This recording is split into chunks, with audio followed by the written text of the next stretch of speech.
One thing on neck cranks I found out is that for me, neck cranks have been in my system for a long time because of the fact that I think I first learned my first neck crank from a wrestler in Taekwondo class in 1976 Taekwondo. 1976, 1977, I had a guy come in and he did a head and arm, and he did a Russian roll, an American roll, a small package, pinned the guy and neck cranked him, and the guy screamed. He's like, wow, what was that? What did you just do? And he goes, oh, that's wrestling, it's a pin, it's a Russian roll, it's an American roll, it's called a small package. It's all to pin a guy, but it's also to crank his neck at the same time. I go, wow.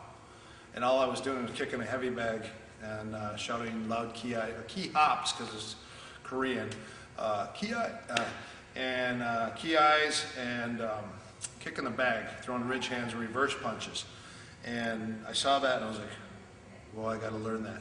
My brother's a wrestler. I got to learn that so I can beat him with it. I wanted submission. I didn't want wrestling.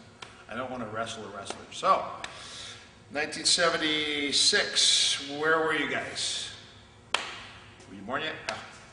Anyways, 1976 was the first time I ever learned a neck crank. 1985, I was introduced to Larry Hartzell and Dan Asano. I actually met Rick Fay in 1982 in Minnesota. He was teaching JKD and Kali, and they grappled. And he was talking about this guy who loved to just crank people's necks. And I was like, oh, really? Who's that? And he's like, Larry Hartzell. You got to meet him. Ex-Vietnam vet, just a tough man pajama, a mean mofo. And Larry was really good at just putting a lot of hurt on people as fast as he could. Nothing was nice about any of it. It was all to really hurt people. Now, obviously when you're doing submission wrestling, the last thing you want to do when you're training with a lot of guys is just crank them and rip them and hurt them, because they don't want to train with you and you're not fun to roll with. And what I found is the guys that try to do that usually aren't the good ones. The good guys can actually put something on in slow motion and make it hurt with good control. And that's kind of what you're after. You're not after just grabbing and hitting a guy with a crossface, making his lip and his nose bleed, and oh gosh, I'm sorry, I didn't get it. Oh, was that a punch? Yeah, that was a punch. You just punch your partner in the face because you try to get a lock. I think for fighting, that's great. I think when you're for competition, that's fine. But I think when you're rolling on a daily basis with the guys, I don't think that's good. We're all about the PPP. It's called the Protect Your Partner Program. And basically, I want to have a partner every single day that will show up every day and wants to train with me because of the fact that they're getting better, and I can instill pain on them lightly and with control, and not just try to go there and rip someone's head off. So kind of my theory on it, and that's when it started in my system. 1976. 1985, I met Larry Hartzell. He learned the neck cranks from Dan Asano, Gene LaBelle, Carl Gotch, Wally J, and some of the other guys. He had some really cool stuff that he did. A lot of it was just to really hurt someone. So Larry Hartzell also trained with Yuri Nakamura, and Yuri's got some really cool variations of the neck crank that I'd never seen. All I have to say is I trained with Yuri for almost 10 years, and I think he's probably, in my eyes, he's a submission wizard. The guy is a walking submission library. Sayama was a genius. Nakamura is a wizard. He has the ability to create and take a series of locks and create a whole slew or offset set of locks, offset the standard and take variations of that and go from here and branch it out and make a huge tree out of it. So I remember when I first met Sensei Yuri at the Asano Academy in 1988. I took a seminar with him and he showed up and he was teaching something called shuto, or shooting, it said, and it said punch, kick, salto, submission, which is suplex or throwing. Punch, kick, throw, submit. So I was like, wow, that's interesting. I wonder what that is. I'm doing Thai boxing, and I'm going to Hickson Gracie's right now.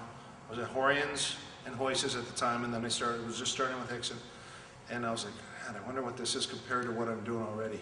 And sure enough, I went there and he just showed me on one seminar 30 submissions. I went back to my apartment.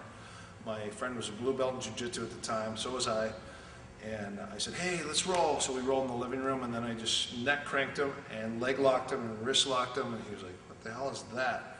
I was like, it's stuff you don't know. So from then on, I was like, this is cool because I'm learning an offset grappling system that can be supplemented in with the stuff that I was already doing, which was the Gracie Jiu-Jitsu.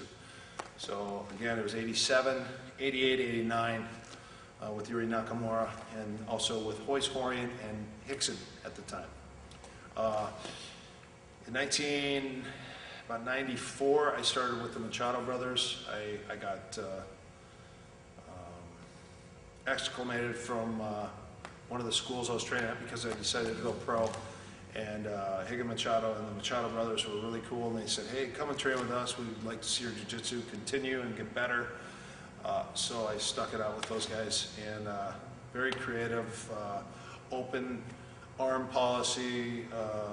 Like all the other stuff out there, they don't have anything bad to say about anything. If they do, I've never heard it. They're always very positive and very friendly. I think a lot of that has to do with the fact that they're family. They have a good family. Not a lot of pressure to beat everybody up, but a good family who's got a ton of love for each other. It's not such a competitive nature as it is more of a nurturing, growing nature. I know when I was training at the Gracies, it was very competitive at the time. Everyone's trying to win and beat each other, and that's great for fighting. But in the long run, I don't think that that's good to have guys that are continually trying to beat you down every day just because you're trying to get better. And the Machados, what I found with them is that they took me under, and they actually were interested in that. I saw them compete in jiu-jitsu tournaments, judo tournaments, and sometimes they go into wrestling tournaments. So for me, grappling's grappling. A move's a move, and I think you need to learn it, and that's important.